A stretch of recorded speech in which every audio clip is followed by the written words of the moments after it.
it's winter and you're in Durban surrounded by beautiful people and bronze surfers, it can only mean one thing. It's time once again for the Gunston 500, attracting the world's best surfers for the new championship series, including Durban's super surfer Shaun Thompson, who at 30 is still a world beater. Glenn Winton, a consistent competitor from Australia, yet to win a major event.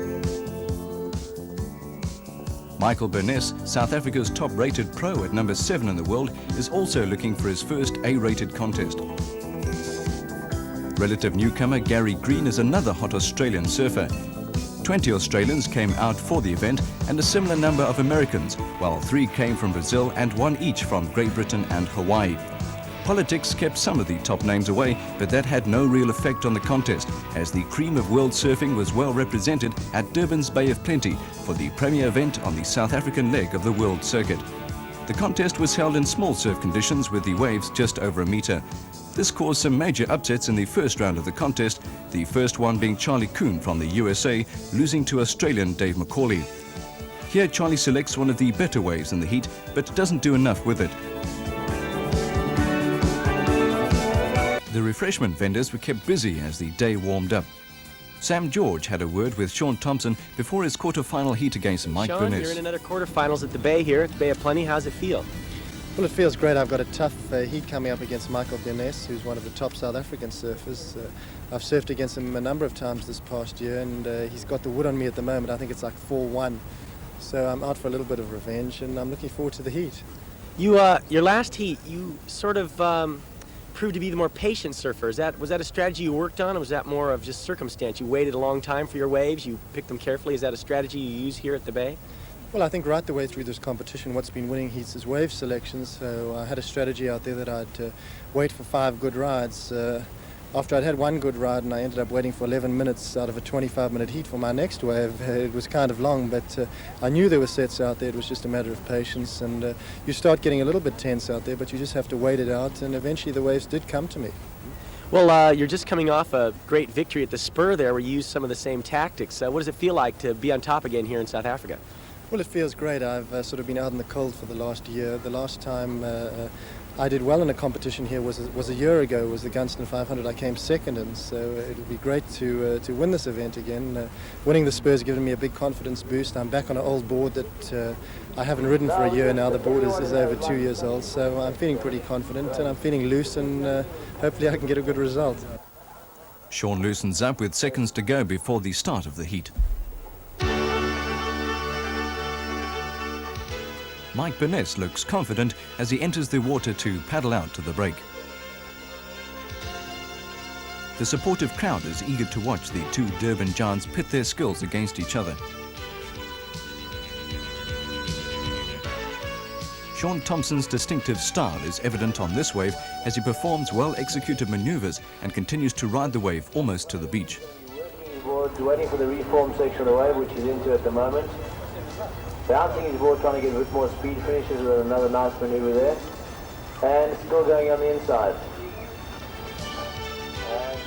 The slow motion is poetry in motion from the master.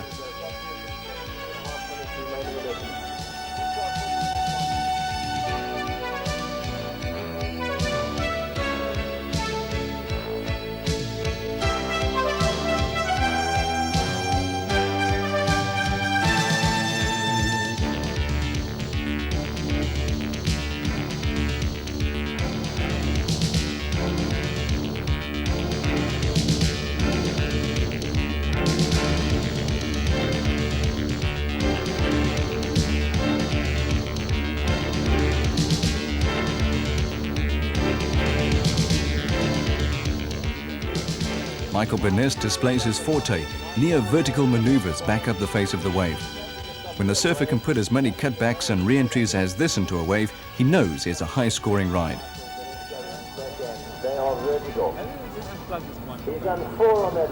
He too pumps his board in order to make the ride as long as possible for a higher score.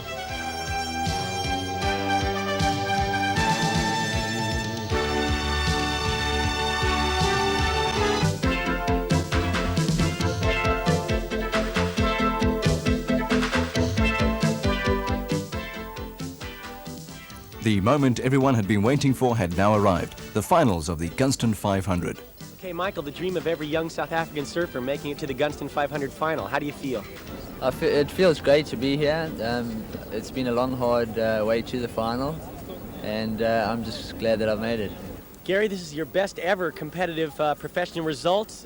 Do you feel the pressure at about this point, getting ready to go out into this Gunston 500 final? I'm trying not to. I'm just going to treat it as any other heat and just give it my best. Try and go off. You're surfing up against a hometown favorite. Does that inspire you to do better, or is that a little intimidating? It's a little intimidating, but out in the water I'll forget about all that and just concentrate on my surfing.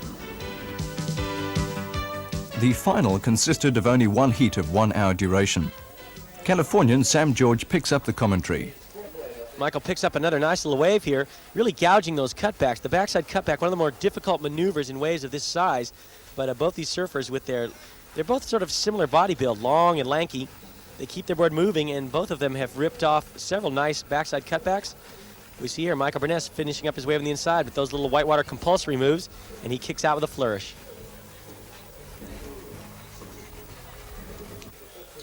Michael Burness on another right. These guys going backside in these high tide conditions, and you can see the characteristic vertical tack of Michael Burness. He's become famous for it. Even as he was a young Springbok amateur, the world knew about Michael Burness's vertical attack, and he's showing why. As he keeps his board moving very well on the inside here. The key to these smaller conditions is keeping the rails free, keeping the board loose, and you see a perfect example of that here as Michael works his way through to the inside. He's got the closeout, and he actually turns completely upside down as he hits that last re-entry. Gary Green from Australia has himself a little bowl. Big floating re-entry right over that section. And in the old days, guys would go down to the bottom around the section. Today's young professional like Gary Green, snapping right over the top of it, keeping his board moving. 3 big re-entries. You look at the spray, hitting that whitewaters, he snaps. These moves you see in these smaller waves, very deceptively hard. Gary ripped off 4 good backside re-entries on a wave that most guys would barely be able to get to their feet on. Gary Green up quick, settles his feet into the wax. You can see, as I said, the back arm, the pendulum effect. Smacking, floating right over this section, choosing to go right over the top of it instead of down below. And that sets him up for this next little bowl here. You think when these guys take off, think of all the information that's going through their mind. Do I go over the bowl? Do I go under it? In this case, it pays off for Gary as he flies over that section, and it puts him right into the hook. Gets a nice little right here. Snapping his board, keeping it moving. The back pendulum arm swinging around. A lot of back arm motion for this young man from Australia. And he's one of those guys that can keep his board moving in almost impossible situations, and that's what the judges are looking for here in the finals of the Gunston 500. It's all over, and the only thing remaining is the announcement of the winner. The winner of the 1986 Gunston 500 by the narrowest of margins, less than half a point, is Australian Gary Green. Another successful conclusion to the South African leg of the World Surfing Circuit.